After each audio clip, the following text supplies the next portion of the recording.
Hey, what's up, everybody? Welcome to Masters in Fitness Business Podcast, where you get to stand on the shoulders of giants. And today we have a giant coming to you from the great state of Arizona, Mike Arce. And if you haven't heard of this guy, you've been living under a rock, because this guy, he runs Loud Rumor, which is a fitness business marketing agency. He also does the GSD show, as you can see about the logo behind him if you're watching this. And then he also does the GSD conference, which is one of the most badass conferences out there in the world of fitness business. So The most badass conference in the world of fitness business. And I believe that to be true myself. So I'm really happy to have this guy on the show. Mike, welcome to the podcast, man. Thanks for having me, man. I appreciate it. Yeah, and I know you're a busy guy, so I appreciate you taking the time. So why don't we just go ahead and dive in, because I know you have been working in the marketing arena for quite some time, and you've been working with fitness studios, helping them grow their business and grow their studios since 2009. So we're talking 10 years. So in that 10 years, how many studios have you worked with? So the funny thing is, from 2009 to 2016, we were a marketing agency that was just general. We worked with everyone, dentists, plastic surgeons, all that.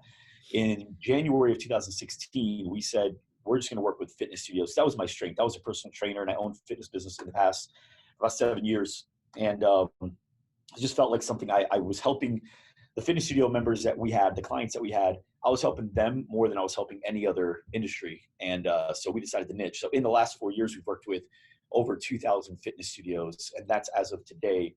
We are in February, beginning of February. So we're adding on average 40 to 50 every month. Nice. So that's a tremendous amount of metadata. So that's incredible. So I'm really anxious to kind of dive in and jump in. And just for the listeners and for you, Mike, I'm here in St. Louis, and we are getting snow today. So we actually haven't gotten any yet. But that hasn't stopped the schools from closing early. So my son will probably be walking in any minute, and he'll be 3 next month. So I can't tell him to just kind of go away. So I'm going to say hi to him, and then she's going to try to put him down. But I got a 3-year-old, a 5-year-old, a 9-year-old, and a 13-year-old. So I've been there. Oh, wow. Yeah.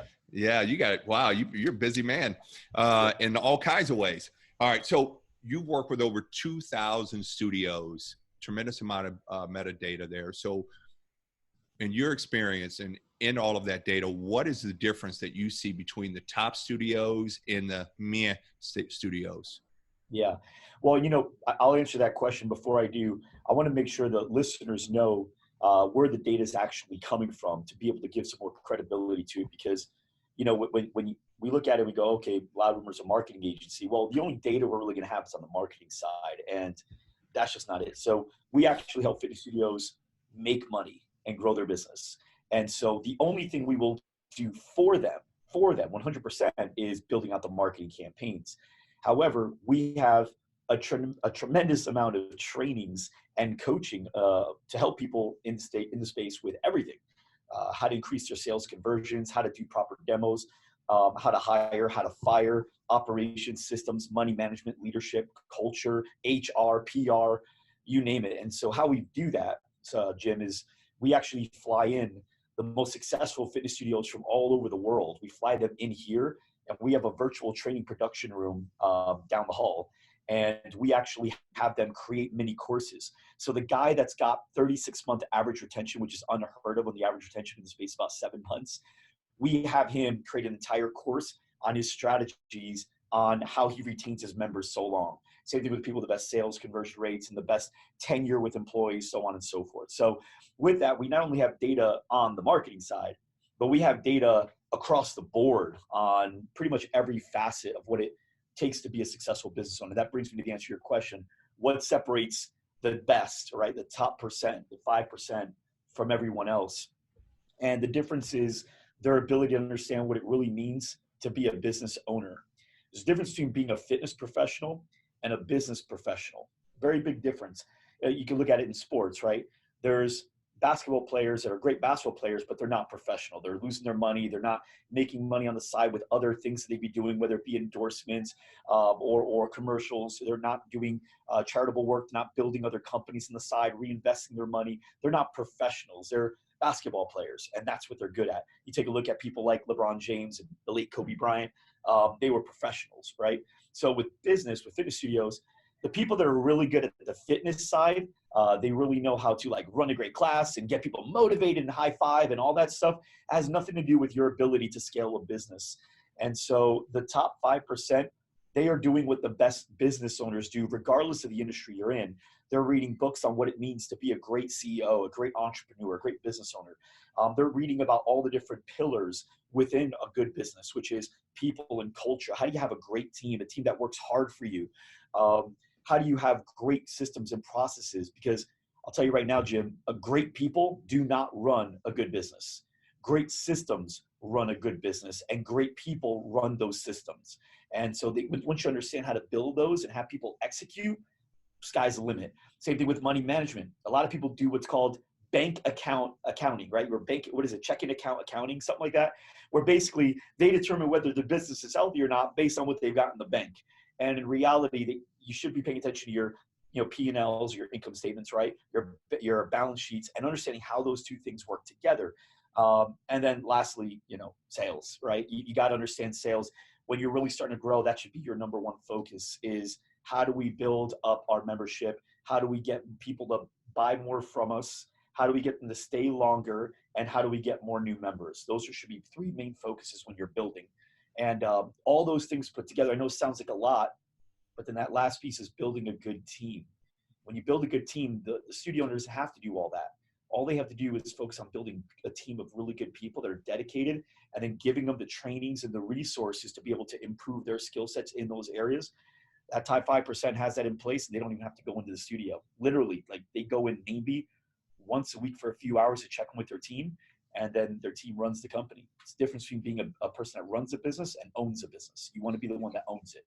I agree with you 100%. We preach that all the time on this show. So you're right in line. And we had Eric Charles Russell on the show, and I know he's worked with you and helped you build out some of those sales processes. Along with everybody else that you've used to help build out those processes. So with that said, how can a studio owner become more business savvy? Like, what's a good starting point? So I actually just met with, I was at this conference to learn more for my particular business. It was a marketing conference in Nashville. And while I was there, I had posted in our members only group that I was in Nashville if anybody's in the area. We actually had a fitness studio that was only 40 minutes away, drove down, came to meet with me. And they asked me that exact same question. They were kind of struggling. And I said, well, when do you learn? When do you study? When do you train? And they said, well, we haven't had time to do that. And they had their 5 kids with them. And I said, well, what do you mean you don't have time? So what do you guys do? Like, oh, we got to get the kids to bed. And then I was like, what time do you typically go to bed? And she's like, well, it varies. So I go to the little girl that's sitting there. She's 8 years old. I said, what time do you go to bed? She goes, I go to bed at 9. I go, what about your brothers and sisters? 5 kids. She goes, we all go to bed at 9. And I was like, what time do you go to bed? She said 11:30. I'm like, what are you doing between 9 and 11:30? And the husband took accountability. I loved it. He said, nothing. We waste time. We really don't do. We watch TV. We watch Netflix. Honestly, nothing productive. And I said, well, why don't you go to sleep at 9:30, you're passed out. Wake up at 4:30 instead of 6:30. You've got now 2 extra hours in the morning uninterrupted. You're not getting text messages, no notifications, no emails, no phone calls, no dings, nothing. And this is what I do, just so you know, Jim. So from 4:30 to 6:30, you have 2 hours of just reading the things that we were talking about, right? Listening to podcasts like this one, like yours, like mine, right? GSD show, reading books on the topics that we discuss, going through trainings, like courses and stuff you find on YouTube. All that stuff helps. But from 4:30 to 6:30, now you look and you go, man, it's 2 hours. But here's the deal. 2 hours a day, 5 days a week is 10 hours a week. In a month, that's 40 hours. That means you get 1 extra week of work than your competition. At the end of a year, that's 3 months more. That's like if you and I, Jim, are competing and we start at the same spot in knowledge, and you have a 12-month year and I have a 15-month year. You have a disadvantage. There's no way. At the end of 4 years, I got 5 years and you still only have 4. You cannot compete with me. So going between those hours, starting the day, uninterrupted hours before your kids are up, 4:30 to 6:30, and reading and learning and diving in. Podcasts like the GSD show, like yours, Jim, books, trainings like Loudermore Virtual Training, what we've got, that kind of stuff. All that stuff is really great. And if anybody does want a list of books that I recommend, that I know our top studio owners read, that I read, you guys can message me on Instagram. It's just at Mike Arce Live. My last name is spelled ARCE. And I'll just say, hey, what are your favorite books? And I'll actually just copy and paste you my book list. Yeah, I love that. I love that because Tony Robbins said you should work 4 times as hard on yourself as your business, because as you grow, then your business grows as you develop. So any of that spare time, like you said, that math, it seems like a small amount. How can that make a dent? But when you add it up over time consistently, then it makes a huge impact.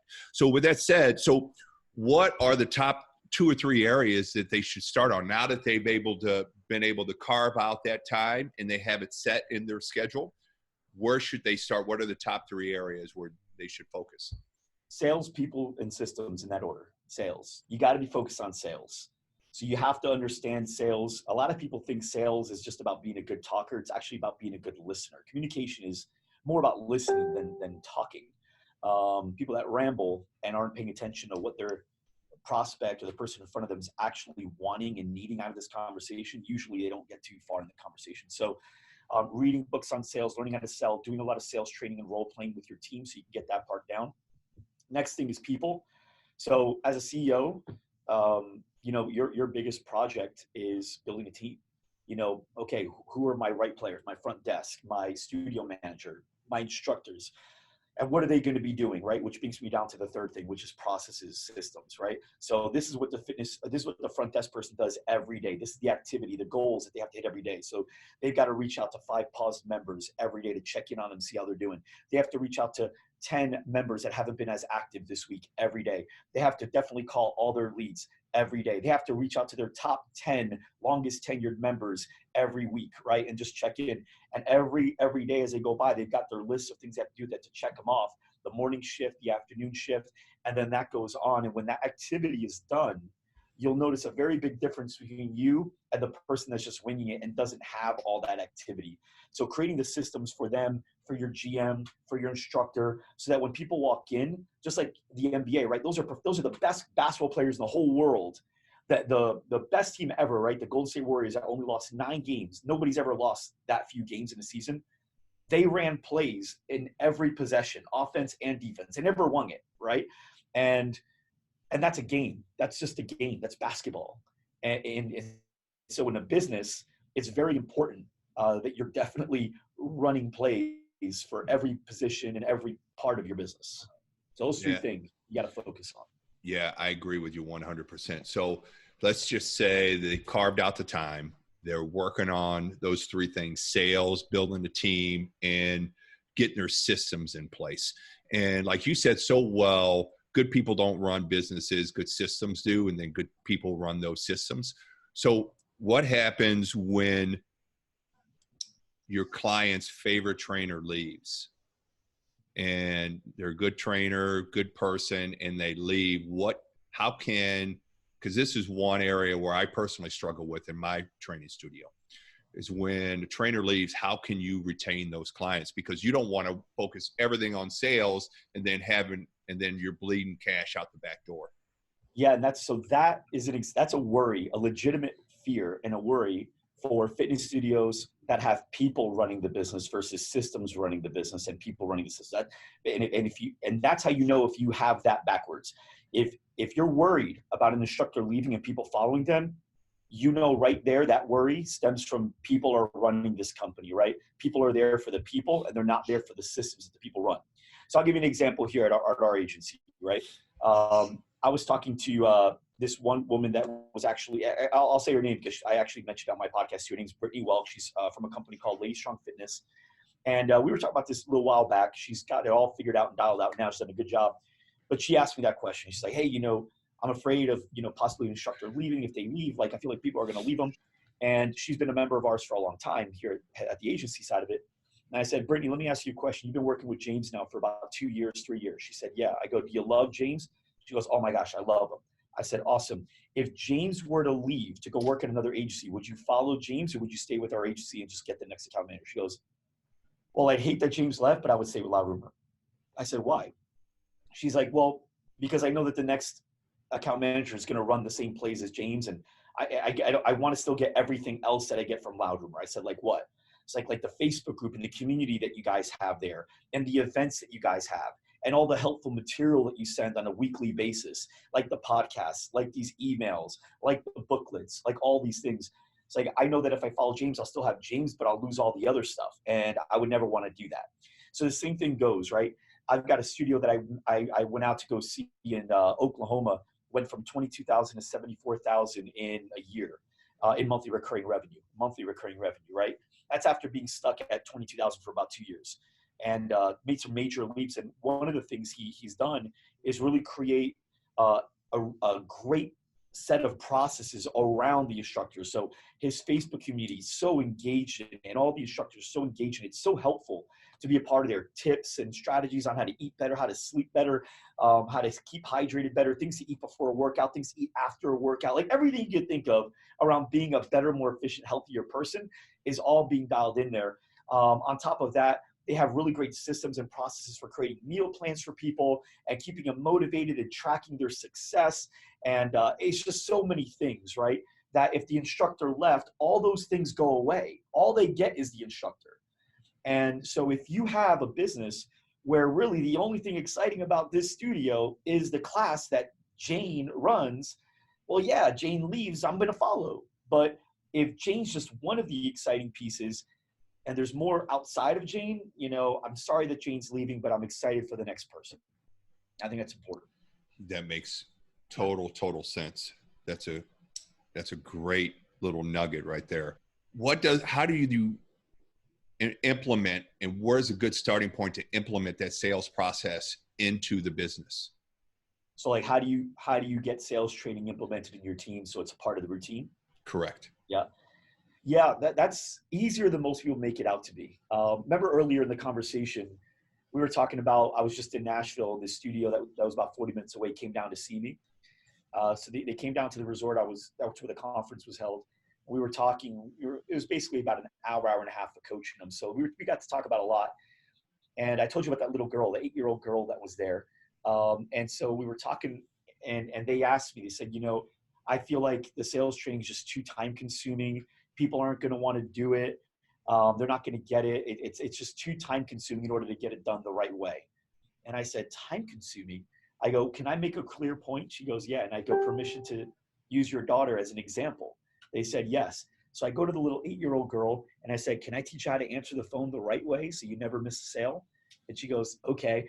I love this little girl, by the way. There were 5 kids. 4 of them were like wandering around, doing all different things, had the dad looking around, making sure none of them were like escaping. But the one little girl, this 8-year-old, you could tell she's going to be something cool. Like she was just like this, watching me, like paying attention, staring. And I thought it was great. So anyway, I said, okay, I need you to repeat after me. And then I said, ring, ring. So now she said, ring, ring. I go, great. That's when the phone rings. Now here's how I want you to answer. Thanks for calling well, I'm going to say a different studio, right? Thanks for calling Loud Rumor Fitness. This is Mike. May I ask your name, please? And she messed up a couple times. I let her do it a couple times. She got it. Jim, within like 9 minutes, I had this 8-year-old girl answering and taking a call all the way to booking an appointment end to end. She got my phone number. She got how she heard about us or how we heard about her. She got everything. And it was trained, but it's not a time thing. It's repetitions, right? That's like saying, how long would it take me to get good at the piano? It depends. Are you practicing 10 minutes a day or an hour a day? Because if you're practicing an hour a day, you're going to get better 6 times faster than if you were practicing 10 minutes. So with her, it's just repetition. Okay, let's see you answer the phone. Go ahead. Ring, ring. Thanks for calling Loud Rumor Fitness. This is Mike speaking. Ask your name, please. Good. I'll say Mike. You say, Mike, how are you doing today? And I'll say, good. Okay, let's start from the beginning. Thanks for calling Loud Rumor Fitness. This is Mike. You can ask your name, please. Hi, this is Mike. Hey, Mike, how are you doing today? Great, perfect. Do it one more time. We did it again. Now we're only 40 seconds in. Now we keep going, and we keep going, and we just keep going, and we start from the beginning. Add a little more, then we start from the beginning. Add a little more. Dude, Jim, in 10 minutes, this girl could work for her studio and answer the phones better than her employees. I'm not kidding. Yeah, no. I, So, I, I believe 100%. Go ahead. I'm sorry. so it's just a matter of repetition. So Mm-hmm. same thing. If you have an objection like, oh, it's too expensive. Okay, let's go over what to say when that happens. Okay, I got 4 people in the room. Ready? Joe, it's too expensive. He starts. No, that's not right. Joe, it's too expensive. Yes, good. You just messed up a little bit. Here's how you do it. Let's come back to you. Joe, it's too expensive. Or Jane, it's too expensive. She tells me, yes, perfect. Okay, Joe, let's go back to you. It's too expensive. He tells me, yes, Chris. Okay, back to you. And now we just keep going. Inside of 10 minutes a day, you don't have to work on everything in your sales process. Just take a piece. Just take one thing. We're going to work on this one objection today, and we're going to really nail it for 10 minutes. Tomorrow, we're going to work on this objection.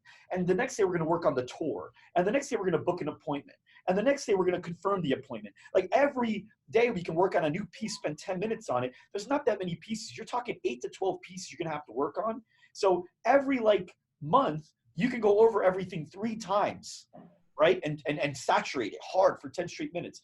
That's really all you need. Don't overthink it. It's like, like if you are going to be learning like basketball, you don't have to work on everything. Or if you're learning karate, you don't learn everything. Just today we're going to work on this, and we're going to do it over and over and over until we're perfect, right?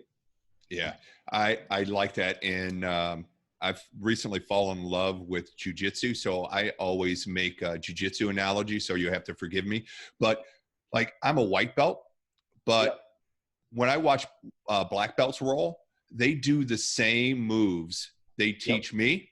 Only thing is they do it a whole lot better because they practice and practice and practice and practice until they got it down where they don't even have to think about it. It's just automatic. So white belts and black belts do the same moves. It's just the black belts do a whole lot better because they got a lot more reps in. Right, exactly. And to give you, you're 100% right. And my kids do jujitsu, and I watch it, and it's so true. So great analogy. And when I was talking to them too, what they were saying is, well, what happens when they ask something that wasn't in the script and now it's thrown off? I said, you just come back to the script. You don't let them control it. And I go, but that's why you need to know the script. And I go to the little 8-year-old girl, right? And I said, you know your ABCs yet? And she goes, uh-huh. And I said, great, go. And she goes, A, B, C, D, E, F. I go, stop. How old are you again? She goes, 8. I go, okay, keep going. She goes, G, H, I, J, K, L. And I go, stop. What was your name again? And she goes, Anne-Marie. I go, great. She goes, Q, R, S. And she went all the way through. And I said, stop. Now, I interrupted her twice with 2 questions that had nothing to do with what she was doing. She never got thrown off. She went all the way through, no problem, in perfect rhythm, right? Yes. When you know your script as well as you know the ABCs, nothing can get in your way. It's when you kind of know the script, you'll get thrown off track, right? If I asked her to say the ABCs backwards, absolutely. Anytime I interrupted her, she would get thrown. She wouldn't know where she's at. Right. But forwards, she knows that thing so well. I can't mess her up. I could put her in front of 30,000 people at Yankee Stadium. She'll say it perfectly, never mess up. Yeah, that's a great story. I mean, if you can teach an 8-year-old to do it, then you might be able to teach a millennial to do it. So with that said, I mean, there's a lot, you talked about becoming a business owner and not just a fitness professional. So there are a lot of fitness professionals that get what I call trapped or stuck, run in their business instead of running their business. So with that in mind, what should the studio owner be spending most of their time on? So depends on where they're at in their business. If they're just starting, they're the only person, they just got rolling. You definitely have to make sure you're doing sales every day. You got to lock down a certain portion of every day where it's like, I'm only going to do sales, like 4 or 5 hours a day. This is it. I'm calling leads. I'm following up with leads. I'm finding ways to get new leads. Asking members for referrals. Like today is sales, and I've got a goal. I'm going to get like 1 to 2 new members every day minimum, not leads, members, right? So that's got to be locked in. Outside of that, you've got to be creating systems and processes of everything that you're doing. So this is how I do that. So you never just do it, you document it, everything, how it's done, it's documented. And once you're really getting past that point and you go, okay, I got some decent documentation. You don't have to be perfect. Just the main process are documented. Like, here's how we answer the phone. Here's how we give a tour. Here's how we confirm an appointment. Like these like the 8 to 12 things, right? Like the basic things, not everything, right? And once you have just those basic things down, then you've got to start building your team. And when I build a team, Jim, I don't like building a team of people that have to train. A lot of times people go, well, should you have to hire for character or skill, right? Well, the only reason you have to pick between character and skill is because you're looking for someone on like Indeed. And when you're looking for someone on Indeed, you're for sure picking between character or skill most of the time because they're looking for another job, right? So, but when you go and take someone from another place that's had a couple years experience and you can see they moved up a couple times, they're not looking for a job. And chances are it's because they have character and skill. And so you really want to find a way to grab that person. Even if you pay a little more for it, the payback that you'll get from someone like that versus someone that only carries one of those two traits is going to be double, right? It's going to be way better. I like to bring people on my team, Jim, that can teach me things. I want to learn from them. So when I brought in a video producer, I learned from that person. Oh, wow, you could do this? I didn't even know that. When I brought in the director of finance, I learned from that person. Wow, we should be paying attention. I had no idea. Same thing, when you bring in a front desk person because they worked at this awesome franchise for 2 years, you may learn a lot about the systems and the routines that they do on a daily basis to be more successful. When you bring in a GM that's been a GM at this awesome franchise for a couple of years, you learn more about how to run a great operation without you, the owner, having to be in it because you shouldn't be in it. You should have your team running the company. That's when it's successful. That's a great point. Instead of trying to bring them on and train them, you want to bring on a skilled professional, and then where you can learn from them, where they can impart their knowledge onto you and apply it to your business to help you grow the business instead of the other way around. Yeah, that's brilliant. Especially if you're a new studio owner, like you've never owned one before, because if that's the case, you're the one training them, but who trained you? Right? That's like me teaching you how to play the violin, Jim. I don't even know where to begin, but let's give it a shot. I think it's like this, right? So the reason I like bringing in people that have more experience in areas that I don't is because when we bring in other people for them to develop, I'm going to be able to develop them better with this person, or this person could even do it without me, because there's actual experience and results tied to that experience that's now being passed on to the next generation of employees. Yeah, brilliant.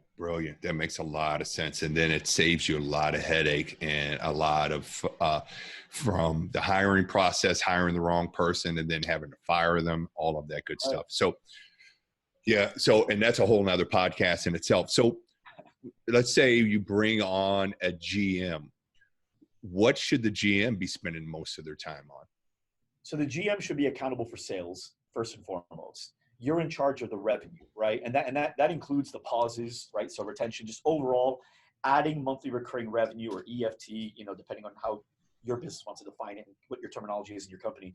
But growing the EFT, growing the monthly recurring revenue for that particular business, that's what they should be mostly responsible for. And now, what does that mean? All the activities surrounding that. So making sure your front desk are following processes, making sure your instructors are following processes, making sure that the journey that the new prospects and members go through are actually the way that we designed them to be, as they've been designed to sell and retain, and improving the processes, looking for areas of improvement.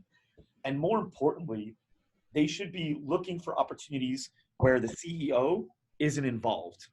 So for an example, Jim, like the COO at my company, which is equivalent to like the studio manager at a studio, he is not only focused on everything we just said, but on top of that, he's almost looking to make sure that I'm not getting distracted. He's wanting to free me up. So if he sees me like, doing something that I shouldn't necessarily be doing because someone else could be doing it or he could be doing it, he comes up to me and he goes, "Hey, I don't need you to do that. I can do that."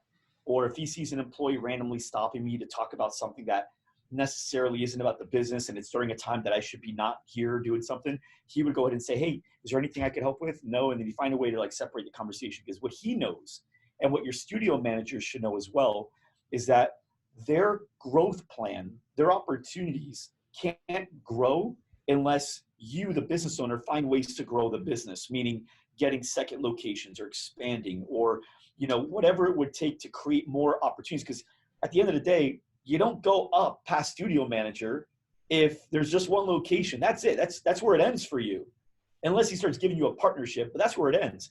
So in order for you to be able to earn more responsibilities, hence earn more income, there has to be more locations or more expansion, or something's got to happen in order for that. So you as a studio manager need to be thinking like, I need to free you, so you need to go do that, because every minute you're in here doing something that's not that, I'm shortening my career.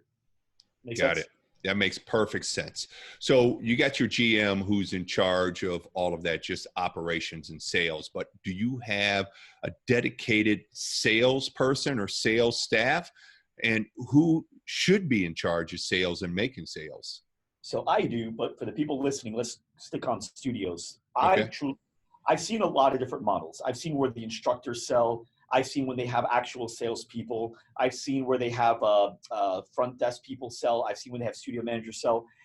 The best that I've seen, where it works the best, is when it's the studio manager and the front desk. The front desk doing predominantly all the sales work. The studio manager helping out with closing and or overflow, meaning like, let's say there's three new people in a class and they all are going through their free class or something. And there's only a couple front desk people. And we want to make sure if we can give everybody an individual attention and be able to pitch them, then the studio manager should come in. But when possible, the studio manager should be, even if they believe they can sell better than the front desk person, the only reason they can sell better, and they'll always sell better, is because they're always getting more reps, right? So whatever you get more reps, you're going to get better. So every time I tell the front desk person, hey, I'll take this one because I feel like I can close it better. Well, not only am I going to close it, but I just got better at closing it better, and she got worse at closing it better. So that gap's going to continue to grow. So what's ultimately better is finding ways to constantly have your front desk people in the system that I've seen work best, have your front desk people constantly trained and getting reps and giving them feedback on their reps so they can get more reps in and better reps in, and they can get better and better, where eventually they sell as good, if not maybe even better, than the studio manager. And the studio manager, again, is just helping with closing, right? Being able to make decisions that the front desk can't make, whether it's giving a certain discount or reducing a contract or waiving a fee or whatever it is. Front desk would be able to go to management in order to get that. That's where they jump in, or helping with overflow. That to me is the perfect system based on what I've seen, the top studios doing, and that seems to be the play they run. Yeah, that makes total sense, because then you have everybody kind of being a cog in the machine and making the machine run smoothly. And then having specialties, having a point person, a single point of accountability. So if everybody's responsible, then nobody's doing it, kind of thing.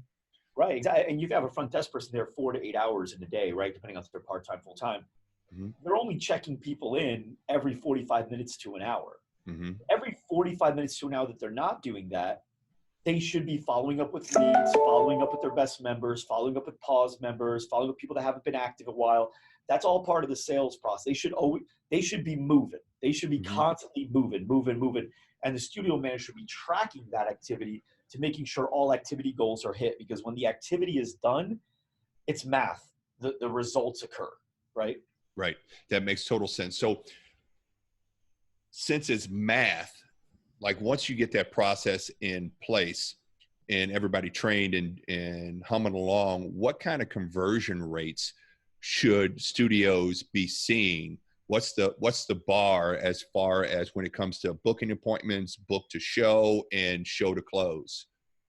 So that depends on the lead source, and I'll break down both, right? The easiest one, let's go hot leads. There's only one place you can get hot leads. That's referrals. That's it. There's no other hot lead generator other than your existing members. Those are hot lead generators, right? Everything else is either going to be classified as cold or warm. Warm would be people that walked in. Maybe they drive by your studio all the time. It's on their way to or from work, right? And they constantly see it. They finally decided to come in. Or they did some research on Google and they just randomly found you as they were looking up different gyms on Yelp. Those are more warm, right? Cold leads are digital ad leads, right? But you can get a ton of volume. You can push a button and get them. So this is Facebook ads, Instagram ads, YouTube ads, Waze ads, like all that stuff. So when you're doing that, what a lot of people have a hard time doing is compartmentalizing and saying, okay, I get it. These lead sources have different numbers attached to them, different expectations attached to them, but they want to bulk it all in. So they go, man, just give me 10 leads and I'll close 9 out of 10. Well, that's because all they've gotten their whole career has been referrals. So you don't close 9 out of 10. Someone else closed 9 out of 10. You just had to take the order. The guy sold them. By the time they got to you, they knew how much you charge, how it works, the schedule. They got it. They came in sold. All you've got to do is not mess it up, right? So, yeah, you should be closing 9 out of 10. In fact, I believe 10 out of 10. I don't know how you missed one. Now, when it goes to cold leads, digital, if you can get a 10% conversion rate on your total leads, that's actually pretty average. Now, the best that we see, well, the best bucket is around that 25 to 35%, but we do have people that are converting at around 50%. That these people are dialed in. It's not because of the marketing. It's because they're getting the same leads that the 10 percenters and the 5 percenters are getting. They are dialed into their sales process. They do not miss an opportunity. They work hard. They take it seriously, and they understand the importance of it. So, but the best are converting, yeah, a little over 50%. But 10%, I mean, here's the math, right? If you got 100 leads, let's say you spent like $2,000 to get those 100 leads. You could even spend $3,000, but let's actually go worst case. Let's say you spend $3,000 to get 100 leads. If you're closing 10 members out of that, and your average member pays $150 a month, right? And you hang on to members for the average of 7 months. Let's go even worse. Be conservative, 6 months. 150 times 6 months is $900. 900 times 10 is $9,000. So if you spend $3,000 to get $9,000, that's a really good deal. That's a 3x return. Now here's an issue. And I think we were going to kind of dive into this, but I want to make sure. Actually, you know what? I'll wait because I want to make sure we go in a good order here. We don't go off tangents. I have a natural tendency to do that. Uh-huh. So what you should be looking at is if you get 100 leads, if you can get 80% of them to answer the phone, that's actually pretty good. Now, I have people that can get 90, almost 95% to answer the phone, but they're called 3 times a day the first 3 to 5 days, twice a day for the next 5, and then every single day until they answer. They have that buy or die mentality, right? And so they call every day, but 80% is good, right? If out of the, and here's why, like they don't answer the phone. They don't know your number. You're calling in, they filter out, just like a lot of people do. Mm-hmm. Now, out of that 80% that do answer, right? So now you got 80. If you can get 60% of them to book an appointment right there, 80% of that, so 60 total out of your 100 leads. Now that's good. You got 60 booked appointments out of those 100 leads.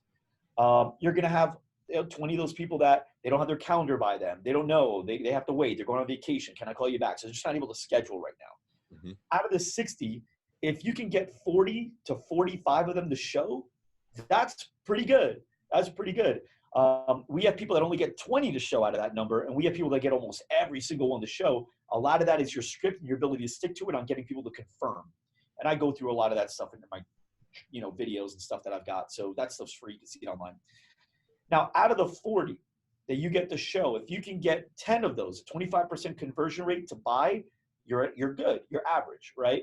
And that's where you get that 9,000 on a 3,000 return. But keep in mind, I believe it could be at 2,000 to get those leads. But even at 3,000, you got a 3x return. Does that make sense? Yeah, absolutely. It makes perfect sense. So what kind of ROI should studio owners be excited about or aim for when they're spending their marketing dollars?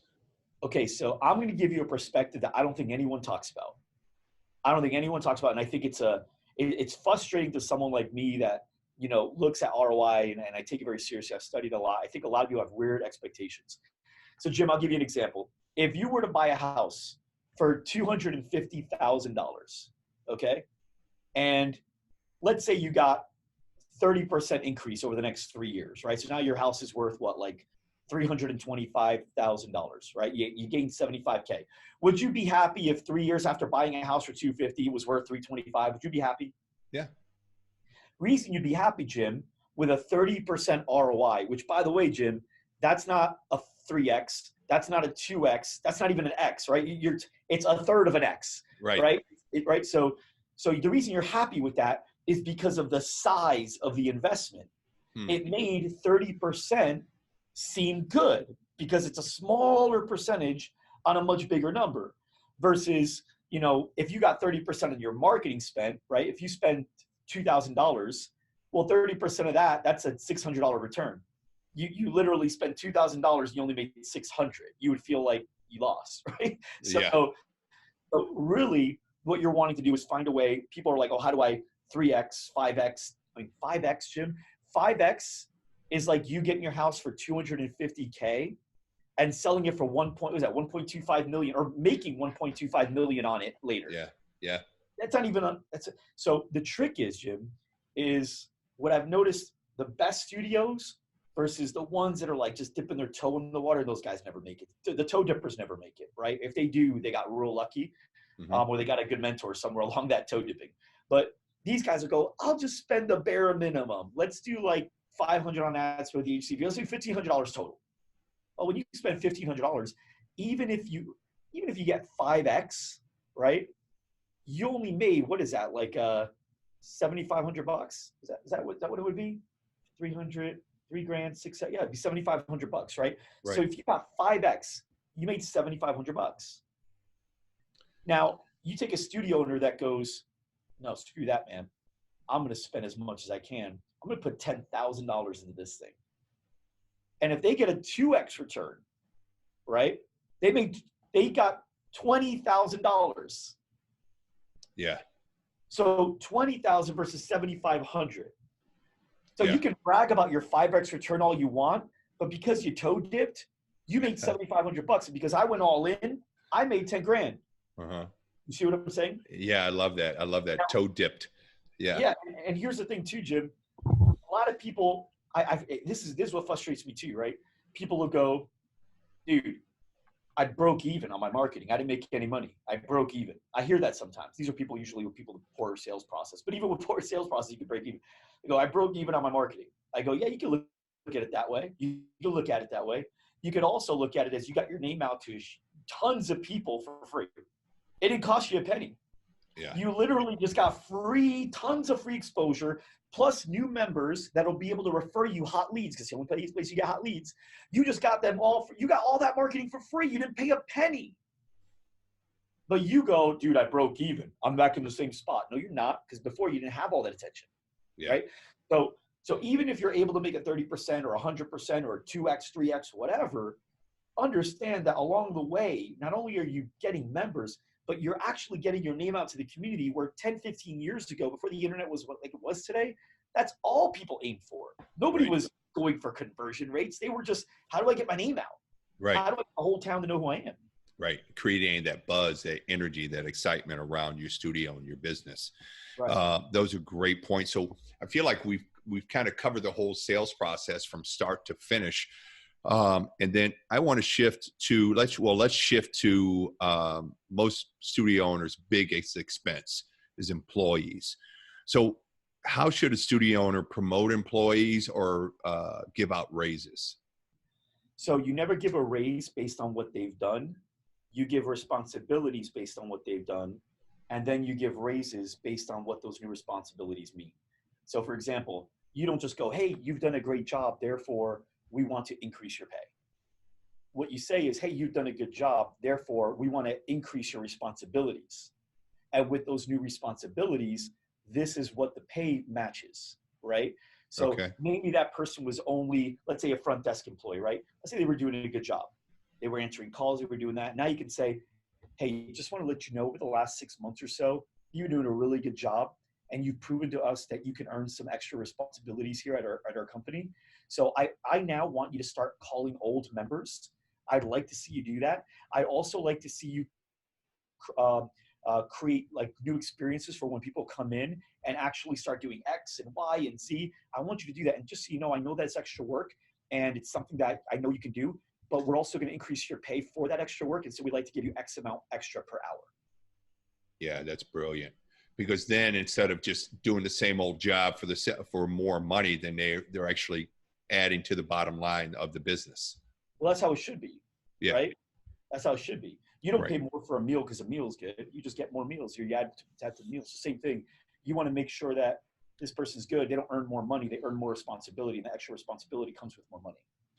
And it comes with more money, and you're able to pay them more because they're able to bring in more money. Right. Yeah, that's very, very smart. So going back to the sales process for a second, because we touched on it lightly, but I want us to kind of go back to that. How do you, like you talked about the objections and you're talking about getting reps and overcoming the objections. So what are some of the ways or some of the scripts that you can use to say when people say it's too expensive? So you never want to fight them on it. A lot of people justify. So, hey, it's too expensive. And what the average person will say, well, I know it could seem that way. However, when you compare it to X, or when you do this, or, well, when you break it down, it's really only $10 or $12 per glass. Or, you know, like you want to find these angles to make the money look smaller. Mm-hmm. And you don't want to make the money look smaller because all you're doing is getting them to focus on the money. You want them to focus on what they came in here for in the first place. And so the more you talk about the money, the more it becomes about the money. So Jim, let's role play real quick, right? I want you to be that guy. So go ahead and just tell me, hey, everything looks good. It looks too expensive. Hey, looks like you got a great operation here, but it's too expensive for me. I know. I agree. Isn't that why you should do it? What do you mean? Well, when's the last time you bought something that you thought was too expensive, but you did it anyway? Was it a car? Was it a vacation? What was it, Jim? It was something. It was a vacation. Yeah. Okay. Did you still go? I still went. Did you enjoy it? I loved it. Do It you was regret great. it? Not at all. Are you still surviving, or are you bankrupt now after that? I'm still surviving. I'm still paying my bills. You figured it out, right, Jim? Yeah. Are you the type of guy that does that often? Not often, but enough. Jim, I mean, are you the kind of guy that can figure it out? Oh, for sure. Yeah. Okay. Jim, when you came in here, you didn't want a membership. Nobody wants a membership. You wanted to lose 20 pounds. That's still the goal, right? Yeah. You believe that can be done here? Yes or no? Be honest with me. Yes or no? Yeah, I think so. And you know life's different when that happens, right? Absolutely. Jim, you're not paying $150 for a membership. No one cares about that. It doesn't matter what it costs per day. It doesn't matter. You're paying $150 a month to have that life. That's the life that you want. The vacation lasted how long, Jim? A week. A week, right? And you found your way back. Yeah. So you doubt, Jim, that you wouldn't be able to figure it out, especially if every time you look in the mirror, you're getting better, you're feeling better, you're working better, everything's going better in your life. Would you figure it out, Jim? Be honest with me. Could you do it? Yes or no? Yeah, I could do it. That's why you should do this. The cheap option won't give you what you want, but you know we can do it here. You excited? Yeah, I am. All right, welcome aboard. Yeah. You get the perspective. Expense is good. People like to buy. People like to take care of themselves. But when you just make it about the money, then all they think about is taking money out of their pocket. But really, all you need them to do is want what you've got more than they want that money in their pocket. I mean, they're getting flat screens, they're getting Apple Watches, they're getting Macs, they're getting everything. Apple finds a way to sell them the most expensive version of everything. Everything Apple sells the most expensive version of everything. But they learn how to sell it because they get people to want those things more than they want the debt or the credit card bill or the money in their pocket. All we got to do is the same thing. And studios are just generally bad at it. But when you start flipping it around, Apple is straight up. They are the most expensive thing, and people still get it. So yeah, I think we just need to embrace it rather than argue with it. Yeah, I like that quite a bit, and that makes a lot of sense. And I think a lot of studio owners who haven't made that mental shift into ownership, they think of money differently. You know, they think of what's expensive to them would be expensive to their clientele, and that's not necessarily true. Right. So what about and we get this a lot in our studio, is like, I need to talk to my spouse or I need to talk to my partner. All right. So go ahead and let's just do that. Okay. I really like what you seem to offer here, but I gotta get the okay from the wife before I can go forward.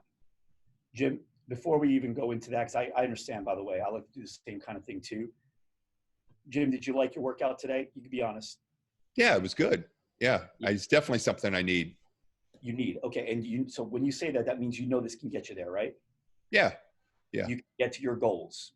Absolutely. Goals are important to you, right? Like we like that as people, is hitting our goals. Yeah. So Jim, if you go back home and your wife says no, are you going to do it anyway? You want me to answer as a role player or as myself?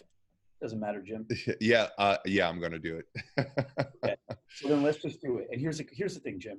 Do it so you can at least get this promo we're running today. And if you go back and your wife's really upset about that you did it and you feel like, you know what, it's not even worth it, I should just cancel, I'll let you cancel. How's that sound? Okay. Yeah. Right. You give me the out? Yeah, I can do that. There you go. Deal. That's it. Very few people will come back and say, my wife said no, so I can't. Right. Like so. Right. Yeah. It's usually an excuse. Like Eric said, money makes people liars. Yeah, that's great. And again, it's about getting the reps in and playing those and the role playing, right? Right. Yeah. So going back to diving deeper into the sales process, going back to the leads, I think we covered it. We talked about that. What's the difference between cold leads, warm leads, hot leads? I think we covered that. Mm-hmm. So how can a studio owner get more hot leads? Get more referrals, right? So ask your members more, create systems to get referrals, and then also get more cold leads, basically more members, right? The only way you can get a hot lead is if you get them from your members. So the more members you get, the more hot lead generators you get. Every new member is a hot lead generator. Gotcha. Okay. And then what is a good conversion rate for cold leads and hot leads? Hot leads, you said 10 out of 10. We went over that. So let's get Yeah. All right. So great question. How can you measure when an employee is doing a great job? Most employees will never do a great job. You will never even do a great job. You know how long it takes to do a great job, right? So the word great has been watered down. I don't even like the word great for most cases because I feel like people are attaching great to anything that is just good. So I like good job. You did a good job, right? And then this way, if they ever do a great job, which is great, like really decide on what is great in your company, then you can actually say it. But ultimately, everyone should be measured, right? Not only their activity, but the result and the goal for each person there. And as long as those things are being hit, every player here at Loud Rumor and Successful Studios I work with, they have scoreboards or scorecards for each member on their team. You've got to do that based on what usually 1 to 4 things you really want them accountable for every month, and see basically based on the goal, where are they at? Are they a good percentage of goal, like 90%? Are they at goal? Do they exceed goal? And also it's good to have minimum and max goals. So minimum goals are like, you have to do this to keep your job. Max goals are, here's what I want you to go for. Okay. That's good advice. And this has been phenomenal. It really has. I was really excited to have you on your show, and I'm glad you came on because we've covered a lot. But even though we've covered a lot, there's a lot left to learn and to cover. So what are some of the best resources for studio owners to learn more and improve their skills? How can they 10x their skill level in as quick as possible? Well, I'll tell you how to 33x it, since that's what we've done here in just the last 48 months, right? Because it's possible. So number one, you got to be reading. Like I said, anybody who wants to message me on Instagram, you can DM me. It's at Mike Arce Live. And I'll send you a list of books that I think are great for all the different pillars. That's one. Number two, your show, right? My show, any show that's really dedicated to helping you by hearing from what other people are doing really, really well. I mean, if people got value out of this show, like, yeah, damn, they should be listening to so many more because it's great. It's just ongoing. We have an incredible platform called Loud Rumor Virtual Training. If you go to what is LRVT, LRVT stands for Loud Rumor Virtual Training. So what is LRVT.com? You'll be able to see like all the different types of trainings we have and how you can actually get involved with it. It'll be the smartest, most affordable decision you'll ever make, especially when you compare 33xing, right? So that's the idea. Conferences like GSDCon, it's great. You're elbow to elbow with people that are investing time and money to learn. So not only can you learn from the people on stage, you can learn from the people left and right of you because that's the kind of people that they are, right? Mm-hmm. So all those different things, these are the things I do. These are things the best studio owners do. And I think if you want to continue growing, these things you should be doing as well. And all of those links that he just talked about will be in the show notes. We'll link them up in the show notes. Go to trainerjim.net, click on this episode, and the links will be in the show notes. So we're almost out of time, and I want to respect our time. So if you will indulge me, this is my favorite part of the show because I think we get some of the best nuggets of knowledge on this one. So I always ask questions, and they're not gotcha questions, but I think we get great answers. So what has been your most successful failure? And by that, I mean, at the time seemed like a devastating loss you weren't going to be able to recover from, but you were able to take lessons from that you were able to use to propel you to greater success down the road. Oh gosh, most successful failure. I feel like all the failures are bad. Obviously you learn from all of them.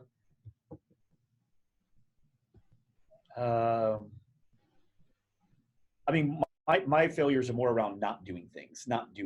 I don't think there's many things that I did that I failed from and I go, because that happened, we are now more successful. I would say my failures are more around not taking action enough earlier in my career. Not doing more content like we're doing right now, not doing more video, the podcast, the conferences, community, like the Facebook group, really focusing on the experience that the members get. I was focused in on the stupid stuff. And I didn't learn anything from that, but I've now looking back, I guess what I've learned is not taking action. And now that's why we got GSD, right? GSD stands for Get Shit Done. It's our Hmm. whole motto here, and it represents taking action. So we started that motto about 4 years ago, and that's when we started living it. And that's when things really started going up. Gotcha. Okay. And when you say you were focused on the stupid stuff, what was like, give us an example of stupid stuff that you would focus on, because I'm sure some of the listeners are in that same boat. We'd be caring about saving a person from canceling and retention, when you don't have to worry about retention and saving people when you're focusing on creating an amazing experience and get nowhere else, right? It's stupid stuff. You're focused on, sales and talking about the money instead of the goal, right? And you're doing everything yourself as an owner instead of building a great team, or you're getting people on the cheap instead of getting people that cost more but have more to give. So to me, that's all stupid stuff. And now I believe we're doing the smart stuff. Gotcha. Great answer. My next one is, in your time in the fitness industry, what has been the biggest surprise you've had to deal with that you didn't see coming? Like working with studio owners. Um, I guess I didn't expect a lot of them to believe they knew it. They knew as much as a lot of them believe they know it all already. And they just need everything around them to improve, right? I need better employees. I need better members. I need people to have money around me. I need people to want to make a decision. I need saturation to be less. I need competition to be less.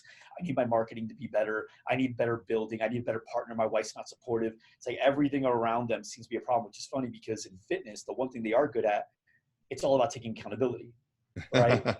And and so I didn't expect them to have such a poor level of accountability. Not all of them, obviously, right? The best ones don't, but the ones that are struggling the most are the ones that point fingers everywhere but their own chest.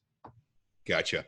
And that's just a good model for life. I like that. And I find that to be true myself.